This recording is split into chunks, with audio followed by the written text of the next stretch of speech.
Good morning. John Gilkison, Aerostealth here.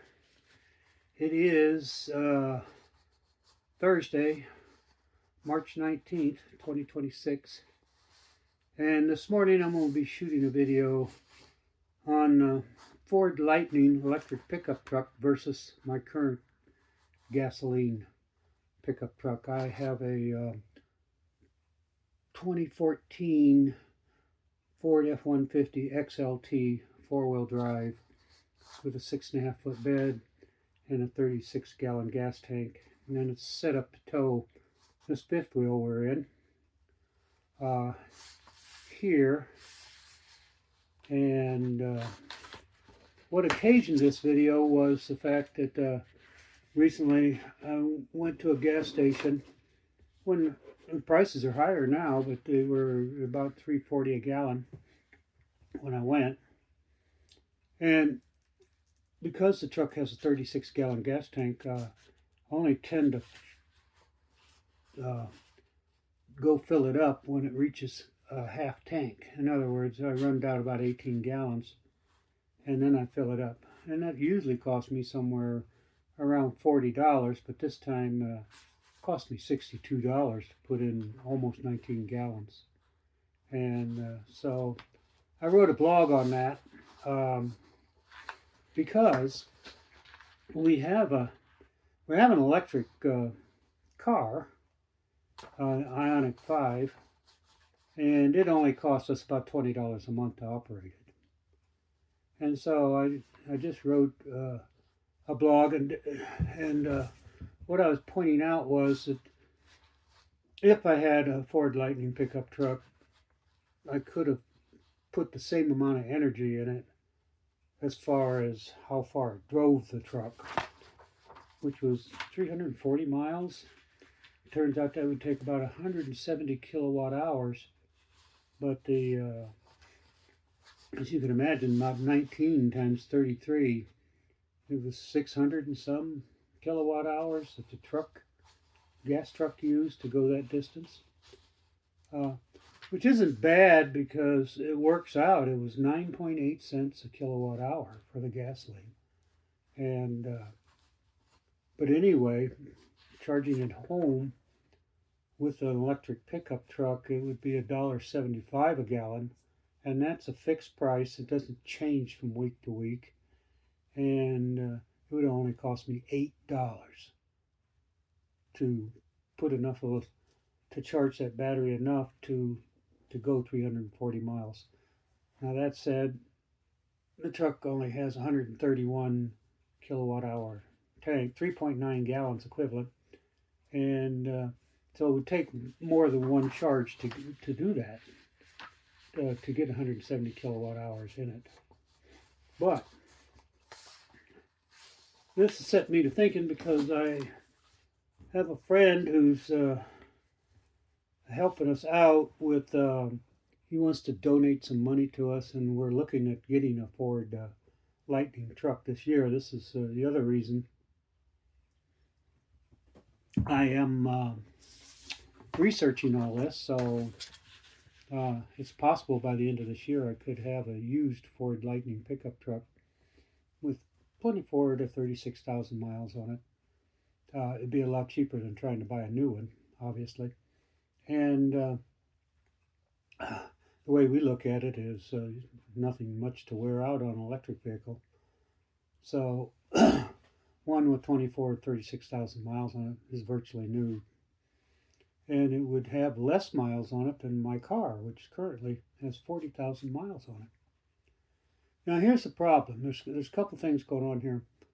Number one, because the truck is so expensive to drive, we tend to drive the electric car more. As a matter of fact, we drive the electric car 20,000 miles a year, and we drive the truck 10,000 miles a year, which is smart. I mean, we're keeping the truck running. We do drive it, but at 11 cents a mile, we just don't split the duties between the two. We drive the car more. And now, that was all right when the car was new, and the truck has over 100,000 miles on it now, 111,000 something, 112. But anyway, it's getting a bit long in the tooth, but it's in good shape. It's got good resale value.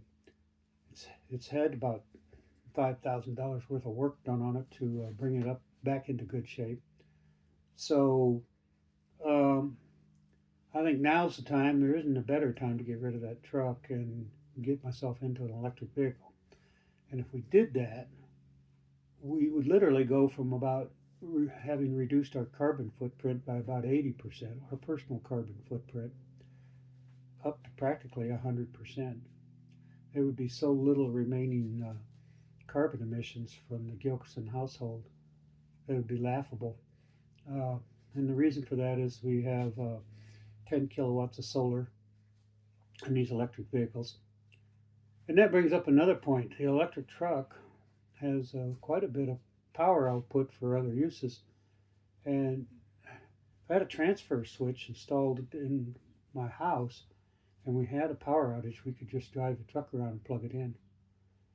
Now, that said, it wouldn't run air conditioning, pumps, and stuff like that, but it could run lights, refrigeration, entertainment. In other words, our longest power outages run about 5 hours, so we could coast through a power outage like that with hardly any inconvenience. But anyway, it's all about cost, right? So, and I got into the weeds on this, but I found out that I just didn't need to, because as much as you try to calculate your fuel consumption, your energy consumption, it's always anecdotal. It's like I have the first 67 days of this year. Well, what about summer? What about fall? What about winter? Before January. And so anyway, it's just a lot of work, and it's not necessary. We know the car can average 112 miles per gallon. That's a combined figure. And the truck is good for at least 61 miles per gallon, if not more, which is all reasonable figures. They're, if anything, a little on the conservative side. You can do better. So, what are we talking about here? Well, let's see what we got.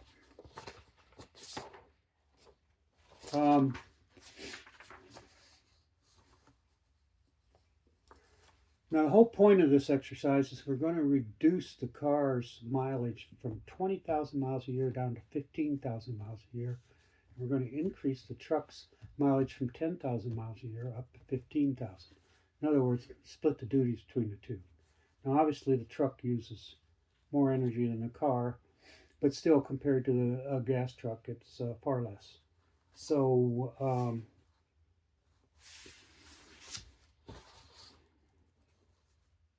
goodness, I just don't know what. Got a confusion of paperwork here. Excuse me for a sec. So the Ford Lightning, really, if it was operated 15,000 miles a year, would be $227 a month for gasoline. That's at $3 a gallon, not $3.50 or anything. Okay. The Ford Lightning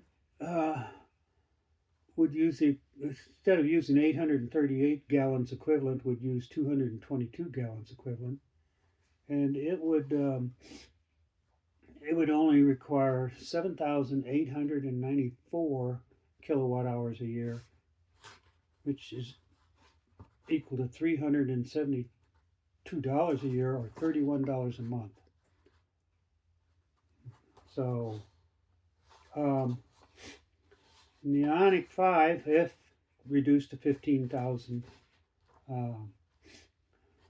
miles a year, would only use $18.66 a month.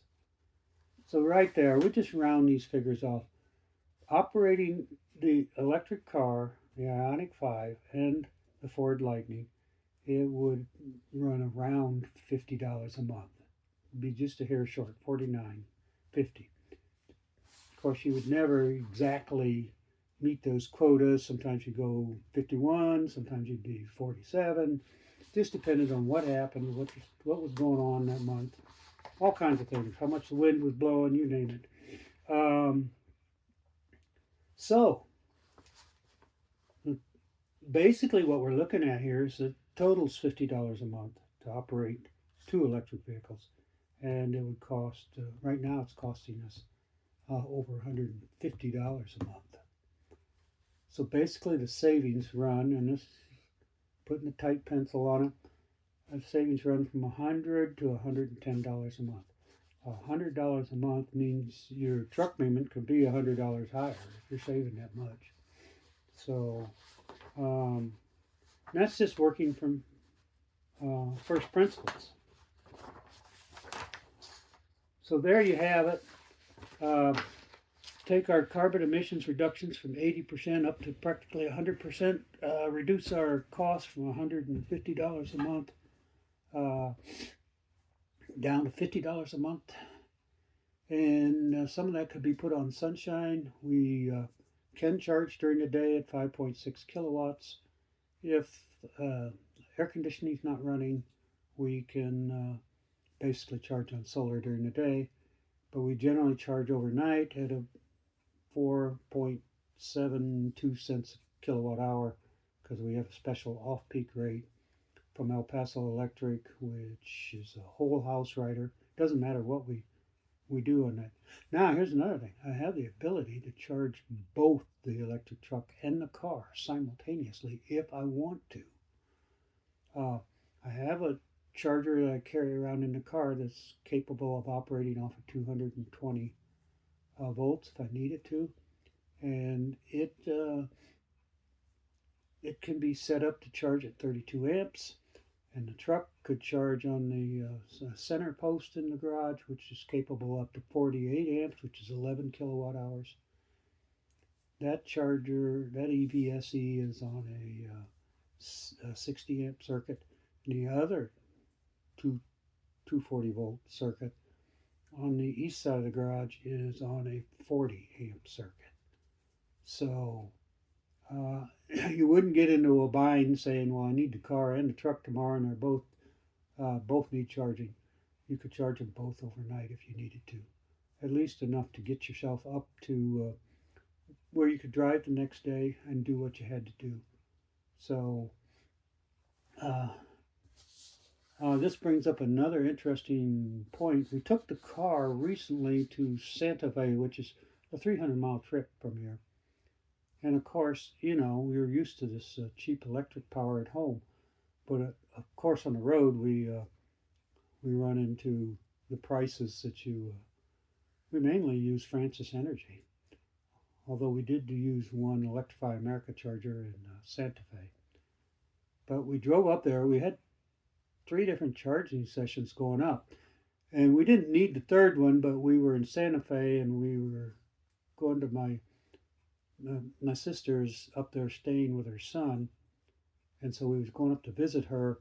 And he has a household with a garage and everything. And I knew at least he had 120 volt circuits, so I could granny charge.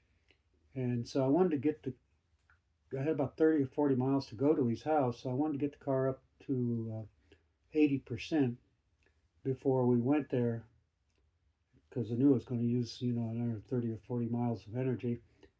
And then while I was at his house, we arrived on Friday afternoon, we left Sunday morning, and while I was at his house with a 120 volt charger, I got the car back up to 100%. So when we left, all we had to do was drive to Socorro, New Mexico, and for one charge, and then we drove home. So that's all it took to go 300 miles in that car was one charge.